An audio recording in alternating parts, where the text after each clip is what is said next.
դուք նշել եք, որ վստահում եք Հայաստանի ժողովրդավարությանը, մենք վստահում ենք ձեր երկրին եւ մենք վստահում ենք ձեր կառավարությանը, սա ձեր խոսքերն է։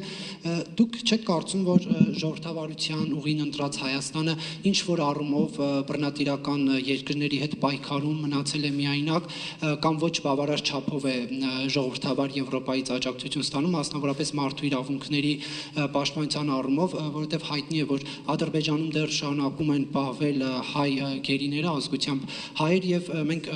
բավարար չափով կարծեք թե չենք տեսնում Եվրոպայի կողմից աջակցություն, ճնշումներ նրանց վերադարձի հետ կապված, եթե կա լրացուցիչ բան, որ մենք չգիտենք, կխնդրեմ ասել։ Ռազմագերիները, պատանդները, որոնք պահվում են Ադրբեջանում։ Շատ հստակ է, մենք որպես Եվրախորհրդարան բազմաթիվ առիթներով հստակեցրել ենք։ Սա մեր դիրքորոշման մասն է, մեր բանաձևերի մասն է։ Մենք ցանկանում ենք, որ նրանք ազատ լինեն։ Դա մեր օրակարգի մասն է տարածաշրջանում։ Մենք նաև ակնկալում ենք, որ հանձնաժողովը եւ Եվրամիության արտաքին ծառայությունները կլինեն ավելի ակտիվ։ Դրանում մեր դիրքորոշումը երբեք չի փոխվել եւ շարունակվում է։